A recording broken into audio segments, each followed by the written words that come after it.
अस्सलाम वालेकुम, मैं मलिक रियाज़ हूँ। आप यूट्यूब चैनल देख रहे हैं। एक बहुत बड़े बुज़ुर्ग गुज़रे जिनको मुहद्दिस कशोचवी के नाम से याद किया जाता है। उनके एक मुरीद थे, उनके एक जानने वाले थे। उनकी खिदमत में हाज़िर हुए और कहने लगे कि हुज़ूर, मैं नमाज़ पढ़ता हूँ लेकिन नमाज का मुझे कोई बज़ाहिर फ़ायदा नहीं हासिल होता। तो उन्होंने कहा, आपका नमाज के फ़ायदे से क्या ताल्लुक़ है, क्या कहना चाहते हैं आप? तो उसने कहा, हुज़ूर, मुझे कोई इससे सुकून या तस्कीन नहीं मिलती नमाज़ पढ़ने से। अमूमन कहा जाता है ना कि नमाज़ पढ़ेंगे तो आपको सुकून मिलेगा, आपका जिस्म रिलैक्स हो जाएगा। तो इस तरह का मुझे कुछ जो है ना कोई ख़ास फ़ायदा नहीं नज़र आता ज़ाहिरी तौर पर। रूहानी तौर पर तो नमाज के बहुत सारे फ़वाइद हैं, ठीक है। तो नमाज तो है, अस्सलातु मिराजुल मोमिनीन, नमाज जो है वो मोमिन को मेराज के रुतबे तक पहुंचा देती है। और मेराज कहेंगे हजूर नबी मुकरम सल्लल्लाहु अलैहि वसल्लम की बारगाह में पहुंचा देती है, अल्लाह की बारगाह में पहुंचा देती है। नमाज का जो हकीकी फ़ायदा है वो तो तब ही होगा जब आपकी नमाज आपको मेराज के रुतबे तक पहुंचा देगी। तो उसने कहा जी कि हजूर, मुझे इस तरह का ना कोई ख़ास फ़ायदा नहीं होता। तो उसने कहा, फिर तुम क्या करते हो? तो कहते जी मैं फिर नमाज पढ़ता हूँ। उसने कहा, आप लगातार नमाज पढ़ रहे हैं? तो कहते हैं हाँ जी, मैं लगातार नमाज पढ़ रहा हूँ।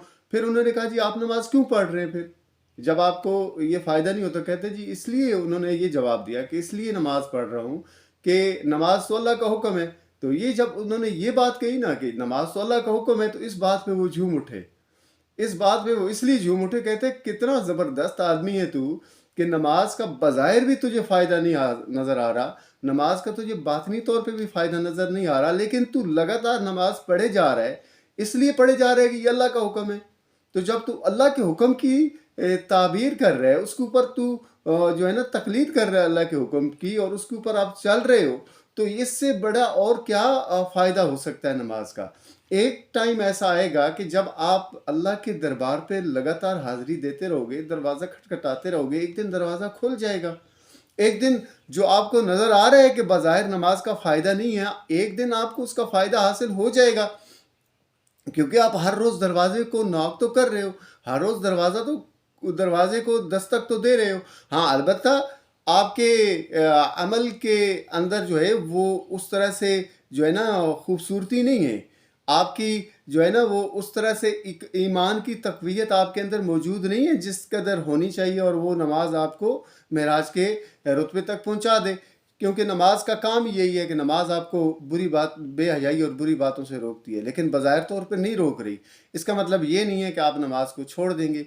आपको नमाज मेराज के रुतबे तक नहीं पहुंचा रही, इसका मतलब ये नहीं है कि आप नमाज नहीं पढ़ेंगे। आपको नमाज जो है वो बुरी आदत से नहीं छुड़वा रही आपका पीछा, लेकिन इसका मतलब ये नहीं है कि आप नमाज छोड़ देंगे। आपने नमाज के दामन को पकड़े रखना है। एक वक्त ऐसा आएगा ज़िंदगी का एक ऐसा टर्न ज़रूर आएगा, ट्विस्ट ज़रूर आएगा कि वो आपको मालिक की दहलीज तक पहुंचा देगी। नमाज इंशाअल्लाह ताला आपको मालिक के दहलीज पे ज़रूर पहुंचाएगी। क्योंकि हुज़ूर नबी मुकरम सल्लल्लाहु अलैहि वसल्लम की ज़ुबान मुबारक से निकला है कि अस्सलातु मिराजुल मोमिनीन। अगर आप पंजगाना नमाज पाक साफ़ होकर, साफ़ सुथरे लिबास के अंदर और बावुज़ू होकर खुशू खुजू के साथ पढ़ते हैं, तो अब तो नमाज जल्दी अपने मकाम तक पहुंचाएगी। लेकिन आप अगर उस तरह की नमाज उस लेवल तक नहीं पहुंचे अभी तक आपको, लेकिन आपने कंटिन्यूसली उसको जारी रखना है, एक वक्त ऐसा आएगा कि आपको जो है नमाज अपने मकाम तक ज़रूर पहुंचा देगी। अब ये देखें कि मैं मिसाल देता हूँ नमाज के दर्जात के हवाले से, इसको रिलेट करता हूँ कि आखिरत के साथ। अल्लाह ताला जो है वो जो सबसे आखिरी बंदा जन्नत में, ईमान वाला जन्नत में जाएगा, वो हदीस से ये बात साबित है कि अल्लाह ताला उससे सवाल करेंगे कि तुझे क्या चाहिए, तो वो अल्लाह से अपनी चाहत का इजहार करेगा, या अल्लाह मुझे ये चाहिए ये चाहिए। जैसे कि अभी हम एक गरीब आदमी हैं, आप उससे पूछेंगे कि आपको क्या चाहिए, तो वो ये कहेगा कि यार मेरा एक घर होना चाहिए, मेरा एक छोटा सा कारोबार होना चाहिए, या छोटी सी नौकरी होनी चाहिए, मेरी रोज़ी रोटी का ज़रिया लगा रहे। इस तरह से कहेगा ना, इजहार करेगा कि मुझे छोटी मोटी सहूलियात चाहिए। तो वो भी अपने हिसाब से कहेगा, तो अल्लाह ताला कहेगा जा जन्नत के अंदर दाखिल हो जा।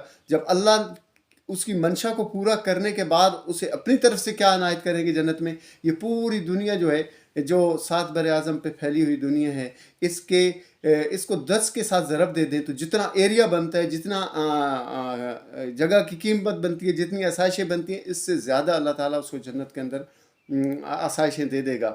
تو وہ حیران ہو جائے گا کہ اے مالک، تیرا اتنا بڑا کرم ہے میرے اوپر، تیرا اتنا بڑا احسان ہے میرے اوپر. تو اب یہ دیکھیں، اتنا بڑا احسان اللہ نے ایک سب سے ادنا جنتی کے ساتھ کی ہے، اور جن کی سب سے اعلیٰ ترین جنتیں ہیں ان کا کیا حال ہوگا.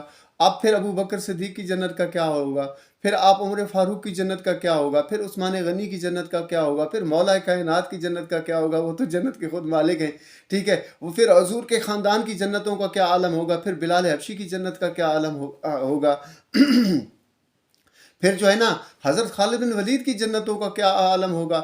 پھر ایسے جو بڑے بڑے بزرگ گزرے ہیں ہمارے، ٹھیک ہے، ہمارے آباء و اجداد گزرے ہیں، جناب شیخ عبد القادر جیلانی کی جنتوں کا کیا ہوگا، جناب حق بہو کی جنت کا کیا عالم ہوگا. جی جناب جو ہے نا وہ زہد الانبیاء کے نام سے جن کو پکارا جاتا ہے، یہاں داتا علی ہجویری کی جنتوں کا کیا عالم ہوگا. یہ ان لوگوں کے ساتھ اللہ تعالیٰ کے کیسے معاملات ہوں گے. یہ ہماری سوچ سے بہت بدتر ہوگا، ہماری سوچ سے بہت اوپر ہوگا، ہماری جو ہے نا تصور سے بہت اوپر ہوگا. کیونکہ یہ اس دنیا کے اندر بھی ہمیں اللہ تعالیٰ نے جو کچھ بھی عنایت کیا ہے نا، وہ ہماری عقل اور ہماری فہم سے زیادہ ہے، ہمارے ادراک سے زیادہ ہے. تو اگلی آنے والی دنیا میں جب اللہ ہم سے راضی ہو جائے گا تو پھر کیا ہوگا، یہ علیحدہ معاملات ہے. لیکن نماز کو آپ نے نہیں چھوڑنا. یہ اسپیشلی میں یہ بات کہوں گا، اپنے ینگسٹر سے یہ بات کروں گا کہ آپ اپنے آپ کو اللہ کی طرف موڑیں، اپنے رخ کو اللہ کی طرف موڑیں، اپنے رخ کو اللہ اور اس کے رسول کی طرف موڑیں. اللہ اور اس کا رسول جو ہے ہم سب کا انتظار میں ہے کہ کب آئے گا میرا بندہ، کب آئے گا میرا امتی، میری دہلیز پہ آئے گا اور مجھ سے میرے اپنے آپ کو مانگے گا تو میں اس کو اپنا آپ دے دوں گا. تو جس کو اللہ مل جائے گا، جس کو اللہ کا رسول مل جائے گا، اس کو دنیا کے معاملات کی کوئی خبر نہیں رہے گی.